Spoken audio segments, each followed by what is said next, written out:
Debout, Congolais, unis par le sang, unis dans le fort pour l'indépendance. Chers concitoyens, bonjour.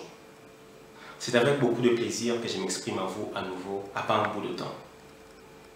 Comme vous le savez, il a été reporté à la communauté au 24 septembre 2014, aux environs de 21h30, des actes de violence sur certains de nos concitoyens vivant dans la ville, dans la cité de Malvi-Yanagar. Et comme vous le savez, nous avons dépêché sur place le vice-président de la communauté, M. Trésor Bokondi, pour s'imprégner de la situation.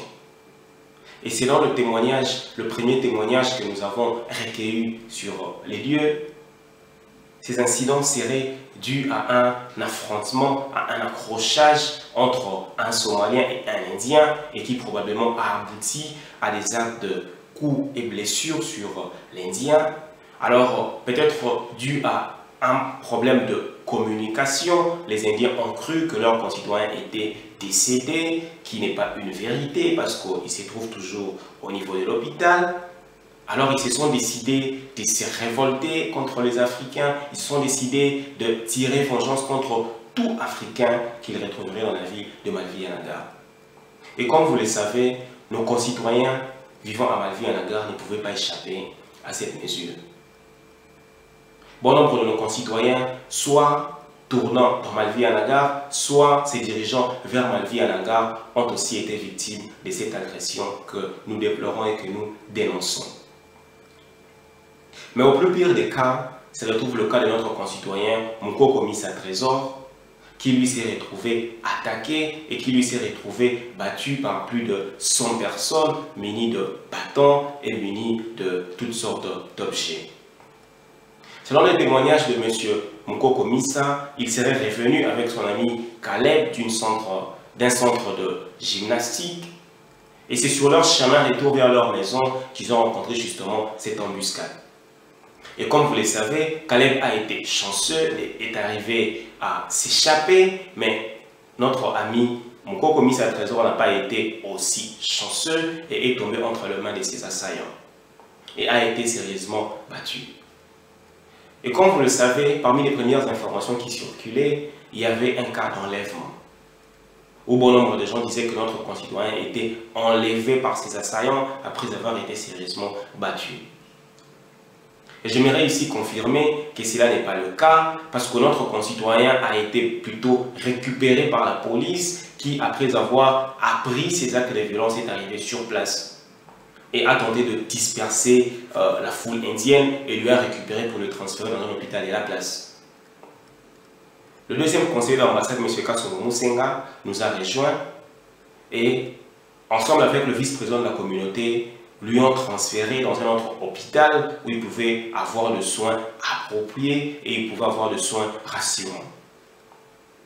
Et comme vous le savez aujourd'hui, j'étais à Malvi-Yanagar.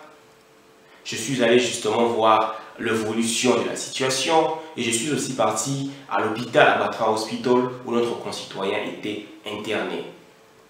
Alors, deux examens ont été conduits, celui du X-ray et celui du MRI. Ce sont des examens qui sont destinés à étudier ou à identifier des dommages majeurs au niveau de l'organisme, de la colonne vertébrale. Et selon le rapport de ces examens, aucun dommage majeur ne se retrouve cité dans un de ces cas. Il a sûrement des douleurs, mais des douleurs qui sont des douleurs mineures.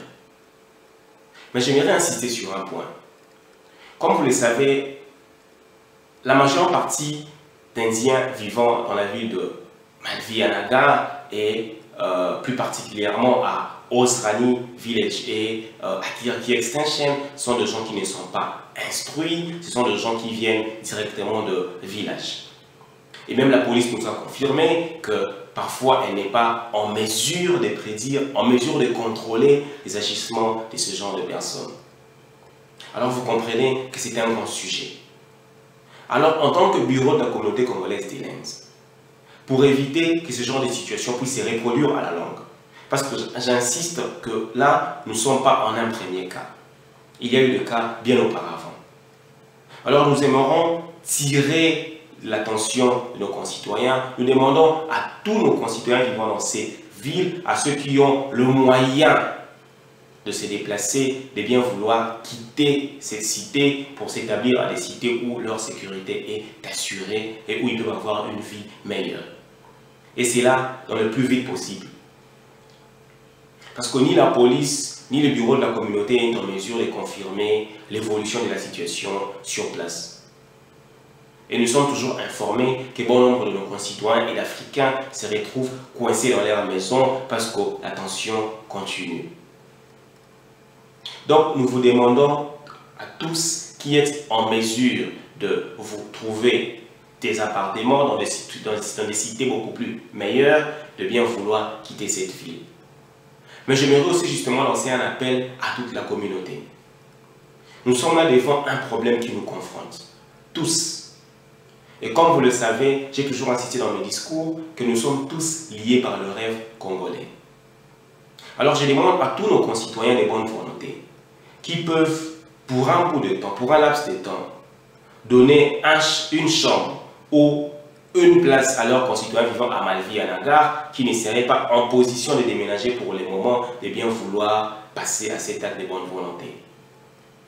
Je vous en prie de bien vouloir ouvrir vos portes à vos concitoyens vivant à Malvi-Anagar qui se retrouveraient peut-être pas en position financière confortable pour déménager en ces moments.